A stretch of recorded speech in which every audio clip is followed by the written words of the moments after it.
The immense void of space lay before Luna Patel as she navigated her modified maintenance pod through the debris field at 16. She wasn't meant to be in this restricted zone of New Singapore Station, but being the daughter of the station's chief maintenance engineer had its advantages.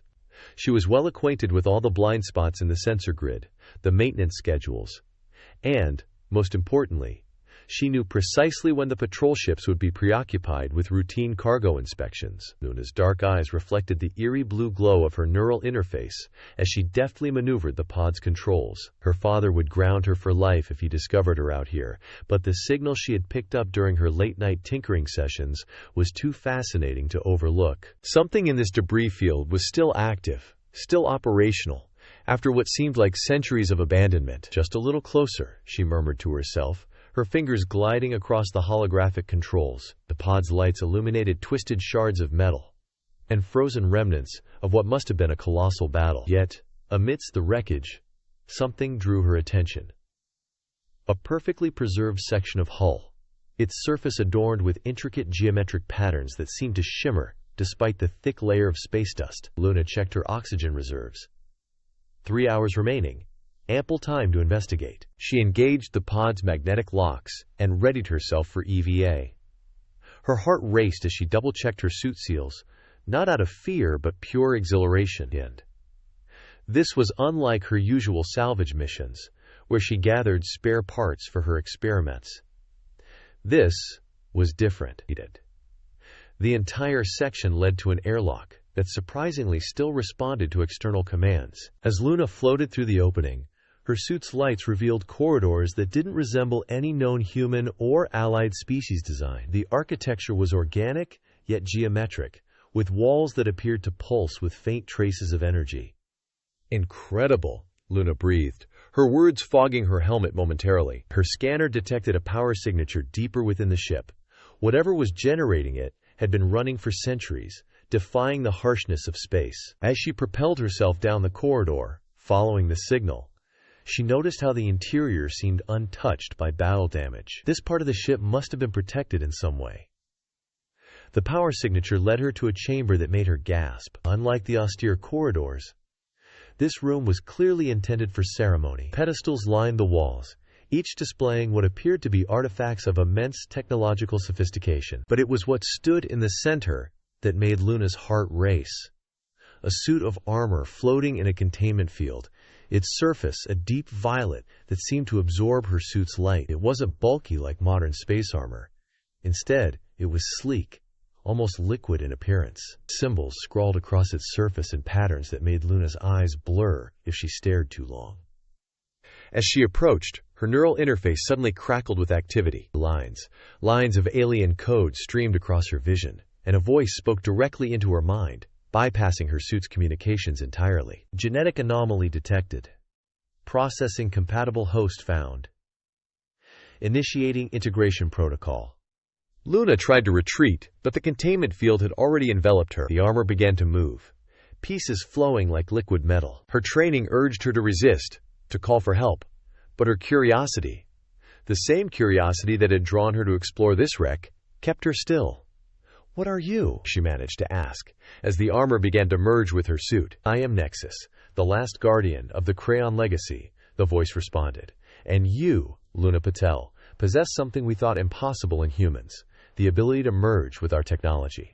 The question is not what I am, but what we will become together." The armor continued its transformation, and Luna felt knowledge flooding her mind. Knowledge of a civilization that had achieved technological marvels beyond human comprehension, only to mysteriously vanish at the height of their power. As the integration completed, she realized she hadn't merely found a piece of salvage. She had uncovered something that would alter the course of human history. Somewhere in the depths of space, ancient sensors awakened, registering the activation of a crayon battle sync for the first time in centuries. Luna Patel's discovery was about to attract attention from forces that had been waiting a long time for this moment. The sensation of wearing the Nexus armor was unlike anything Luna had ever felt. It wasn't just a suit. It was like acquiring an entirely new nervous system. Every movement felt amplified, precise, and charged with potential energy. As she floated in the ancient chamber, streams of data filtered through her consciousness, teaching her about her newfound capabilities. "Your neural patterns are unique," Nexus commented in her mind. "Most humans would have rejected the integration process entirely." Luna flexed her fingers, watching as the violet material rippled like liquid starlight. "Maybe because I've always been different. The other kids on the station called me a freak for having an expanded neural interface. What they saw as a mutation, we would have seen as evolution," Nexus replied. The crayon believed in guided adaptation. Suddenly, an alarm pierced their conversation. Luna's enhanced senses detected approaching vessels, their energy signatures matching New Singapore Station's security force. "They must have detected the power surge from our integration," Luna realized. "I need to return to the station before." "Negative," Nexus interrupted. "Your previous transport method is no longer necessary." Images flooded Luna's mind. Instructions, capabilities, possibilities. "We can move through space without external protection. The armor maintains its own gravitational field." Luna took a deep breath, trying to process what Nexus was suggesting. "You want me to fly through space without my pod?" "Trust in our bond," Nexus urged. "Your instincts are now enhanced by generations of crayon battle wisdom." With the security vessels closing in, Luna made her choice. She engaged the armor's propulsion system with a thought, and suddenly, she was soaring through space like a violet meteor. The sensation was exhilarating. She could feel the magnetic fields around her, could see radiation patterns that had previously been invisible. However, as she neared New Singapore Station, a new challenge emerged. Her father, Chief Engineer Raj Patel, was waiting at her usual secret entrance point, his face visible through the maintenance airlock window. Even with her new abilities, she couldn't evade this confrontation. "They're going to detect you," her father said as soon as she was inside, his voice tight with concern. "Whatever you found out there, Dad, I can explain," Luna began. But then she noticed his expression wasn't angry, it was fearful. "You don't understand," he whispered. "I've seen technology like this before. 20 years ago when I worked for the Centra Mining Corporation. They've been searching for something like this for decades." Before Luna could respond, Nexus spoke in her mind. "He speaks the truth. The corporations have long sought our technology. Many crayon ships were not destroyed in battle. They were deliberately hidden to prevent our technology from being weaponized." "But why did you choose me?" Luna asked aloud, causing her father to step back in surprise as the armor shifted and rippled. "Because you seek knowledge for its own sake," Nexus replied, this time allowing Raj to hear as well. "The corporations seek power. The distinction is critical." Raj moved closer, studying the armor with a mixture of awe and concern. "The CMC has agents on this station. They monitor all unusual energy signatures. You won't be able to conceal this for long." "Then we don't hide," Luna declared. "We prepare." She reached out with her enhanced senses, feeling the station systems responding to her presence. "Nexus, show me everything in Vistits. If they're coming for us, I need to know what I'm truly capable of." The next few hours were a whirlwind of training and revelation.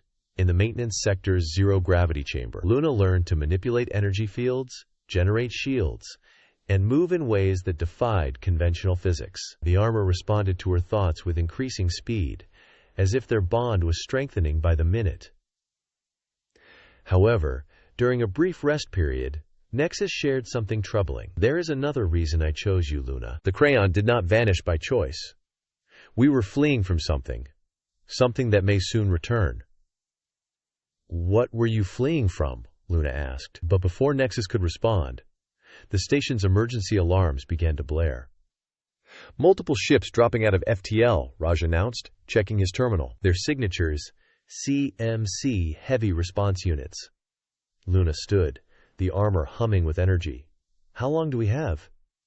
17 minutes until they dock," her father replied. "Luna, whatever you're going to do, I'm not running," she declared. "This station is our home. And if the corporations want this armor so badly, they're about to learn why the crayon chose to hide it instead of letting it fall into the wrong hands." As if in response to her determination, new systems within the armor activated, revealing capabilities that even Nexus had not yet disclosed. The real test of their partnership was about to begin, and the fate of not just the station, but possibly humanity's relationship with ancient alien technology hung in the balance. The CMC Heavy Response Units didn't waste time with negotiations. They breached New Singapore Station's outer docking rings with military precision, their boarding teams moving in formation. Leading them was Commander Rowan Drake, a man whose cybernetic enhancements glinted dully under the emergency lighting. Remember, Drake's voice crackled through their secure channel. The artifact is priority 1. Any station personnel who interfere are expendable. From her position in the station's industrial sector, Luna observed their approach through the Nexus armor's enhanced sensing capabilities. Each CMC soldier carried enough firepower to level a small building, but something about their movements unsettled her. "They're too confident," she muttered. "Nexus, what aren't you telling me about their previous encounters with Crayon technology?" "The corporations have recovered fragments before," Nexus admitted, "but never a complete battlesync system. They believe they know our capabilities. They are mistaken." Luna felt a chill despite the armor's perfect temperature regulation. How many fragments? Enough to create crude imitations. Observe. Commander Drake's team reached a sealed pressure door. Instead of breaching it, Drake simply touched it with his cybernetic arm. The door's security systems failed instantly. "They've reverse-engineered some of your technology," Luna realized. "That's how they found us so quickly." "Correct. But they understand the pieces, not the whole.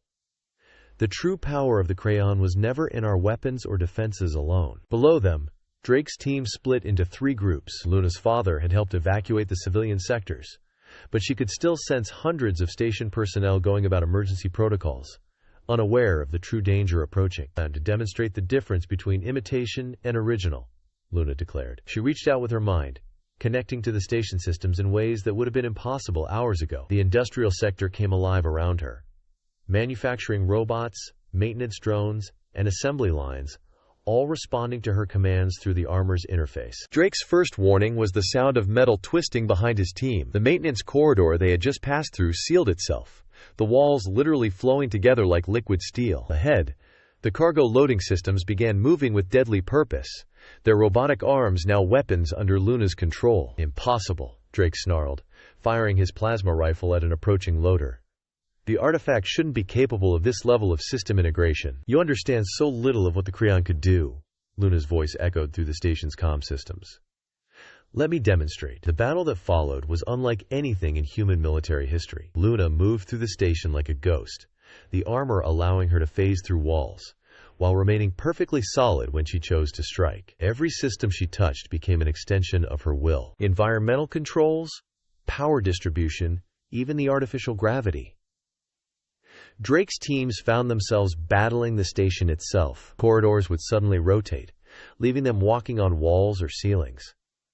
Maintenance bots ambushed them from ventilation shafts. Even their advanced weapons proved useless when Luna used the station's magnetic fields to turn their own shots against them. But Commander Drake had one final card to play. As his teams retreated in disarray, Drake activated something in his cybernetic implants. His body began to change, parts of his armor flowing like a crude mirror of Luna's own suit. "You're not the only one with secrets," Drake growled, his voice distorted by his transformation. "The corporation didn't just find fragments. We found a way to bond with them permanently." Luna watched in horror as Drake's form continued to twist, becoming a nightmarish fusion of human, machine, and corrupted Crayon technology. Where her armor was smooth and elegant, his was jagged and grotesque, spreading like a metallic infection across his body. "Your integration is flawed," Nexus warned. "The fragments were never meant to bond."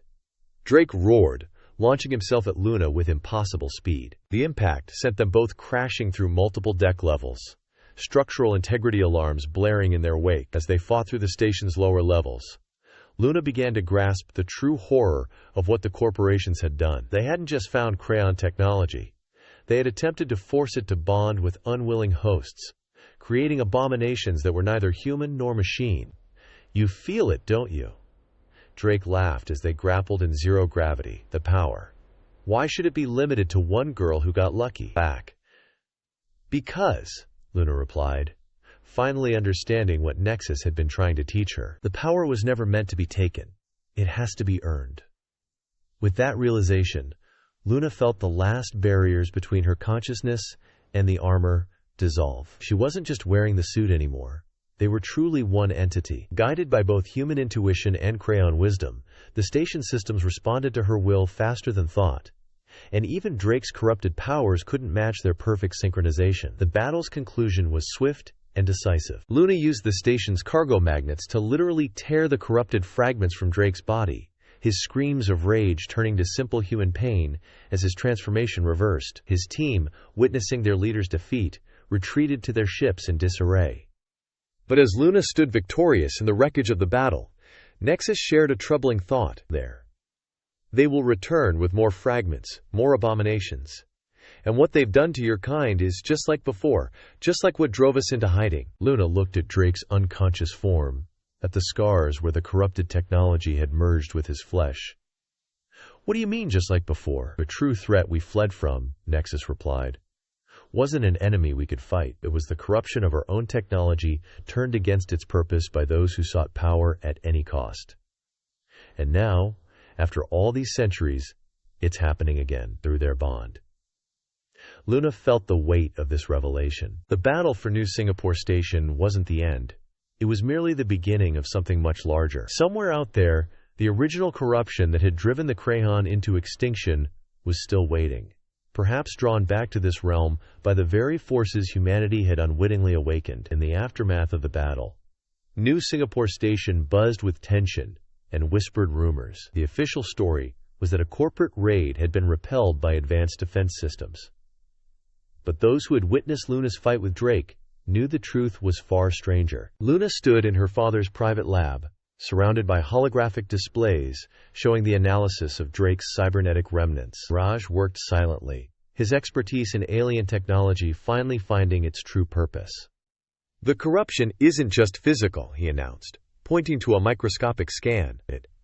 It's like a virus that operates on both technological and biological levels. These fragments are changing their hosts at a fundamental level. Luna felt Nexus stir within their shared consciousness. The armor had remained merged with her since the battle. No longer a suit, but a second skin that could shift between visibility and a kind of chromatic camouflage at will. The surge, Nexus said, its voice heavy with ancient memory. This is how it began for us as well. Tell me, Luna demanded, tell me everything. Through their neural link, Nexus shared visions of the past.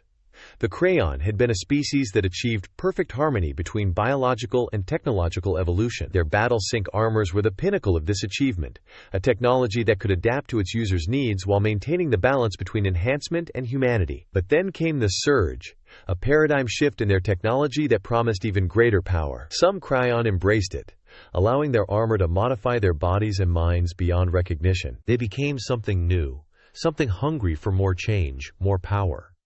We called them the Metamorphs, Nexus explained.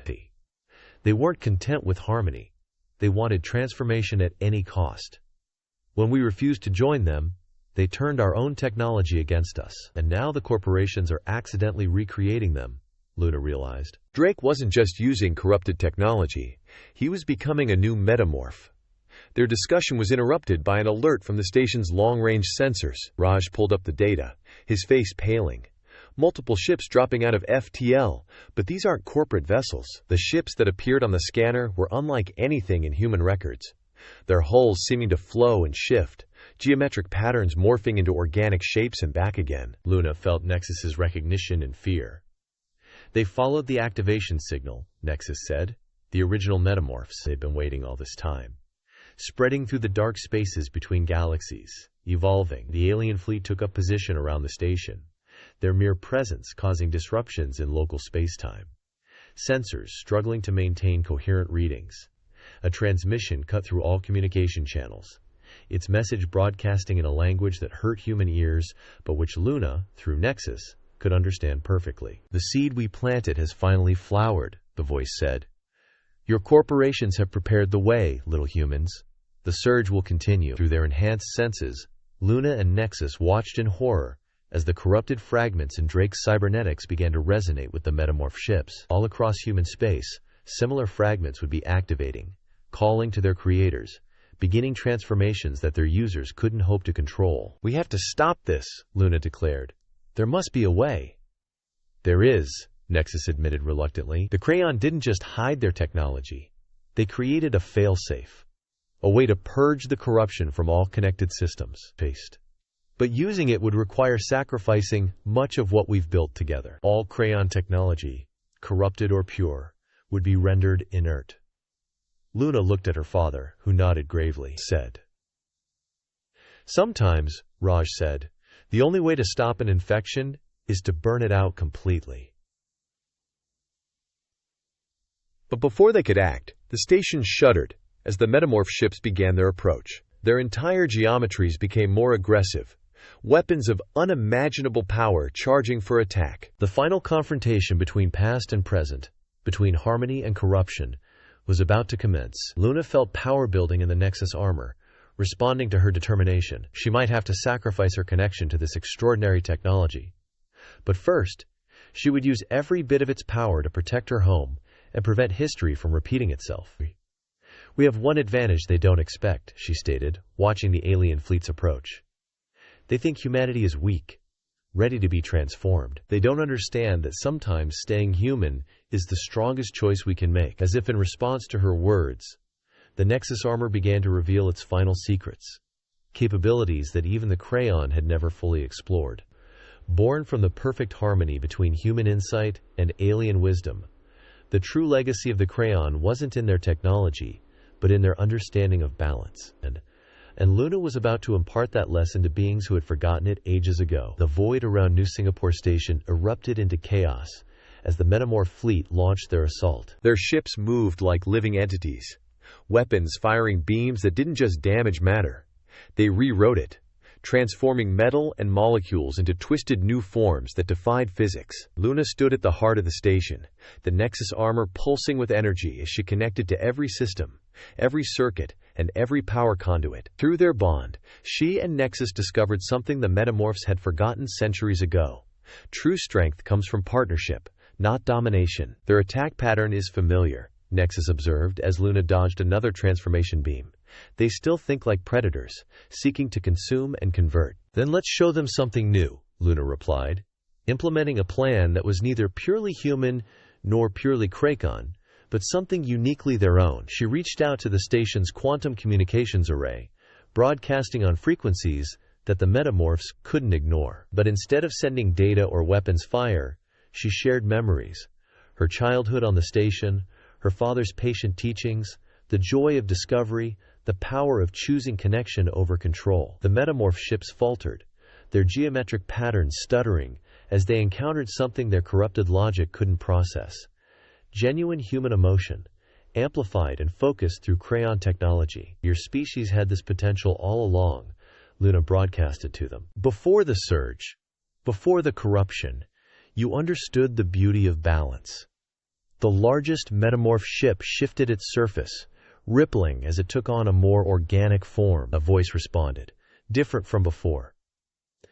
Not threatening but curious. We sought perfection through endless change. How can stagnation be balance? Like this, Luna answered. And through Nexus, she showed them what true synchronization looked like. Her armor wasn't controlling her. They were moving as one, each enhancing the other's strengths while respecting their differences. But even as she made progress with some of the Metamorphs, others pressed their attack. The station's shields were failing, and across human space, the corrupted fragments were spreading their influence. The fail-safe, Nexus reminded her. We must decide now. Luna looked at her father, who had been working frantically at his console. He had modified the fail-safe's code, trying to find a way to preserve something of the crayon legacy. It's ready, he said. But Luna, activating it means... I know, she said softly. Nexus and I will be separated. All crayon technology, corrupted or pure, would go dormant. She felt Nexus's sadness mix with her own. But maybe that's not the end. Maybe it's just a new beginning. With a thought, Luna activated the failsafe. Energy cascaded through the station, through the Nexus armor, and out into space. Every piece of crayon technology, whether pure or corrupted, began to power down. The Metamorph ship's geometric patterns froze, their transformative weapons falling silent as the failsafe took effect. Luna felt Nexus beginning to fade from her consciousness, but in their final moments of connection, they shared a vision of the future. One where humanity would learn from the crayon's mistakes, finding its own path to harmony between biology and technology. Thank you. Luna whispered as the armor separated from her body, crystallizing into an inert form that still held its elegant shape. For everything. The metamorph ships, now locked in their final configurations, hung motionless in space. Their crews, freed from centuries of technological corruption, began reaching out through conventional channels. Some were lost, confused by their return to consciousness. Others remembered who they had been before the surge, and the weight of what they had become crushed them with regret. In the days that followed, Luna worked with her father and station authorities to establish communication with the transformed metamorphs. Though the crayon technology was dormant, its legacy lived on in the lessons it had taught about balance, choice, and the strength found in remaining true to oneself. The corporations, their corrupted fragments now useless, withdrew their forces. But Luna knew they would eventually return, seeking new ways to gain power. When they did, humanity would need to remember this moment, this choice. "What will you do now?" her father asked, as they watched crews beginning to repair the station. Luna held the crystallized Nexus armor. "Now beautiful but silent. I'm going to tell our story," she said. "Not just about the battle, but about what the crayon learned too late. That evolution doesn't have to mean losing who you are. That the greatest power comes from growing together, not apart." She placed the armor in a secure containment field, knowing that someday, when humanity was ready, the crayon's legacy might awaken again. But this time it would be on their terms, guided by the wisdom of both species' experiences. As New Singapore Station's lights flickered back to full power, Luna smiled. The armor was gone, but its most important gift remained. The understanding that true strength lies not in the technology we wield, but in the choices we make and the connections we forge. In the vast darkness of space, the stars seemed to shine a little brighter, as if acknowledging the dawn of a new era, one where humanity would forge its own path, remembering the lessons of the past while looking toward a future of its own making.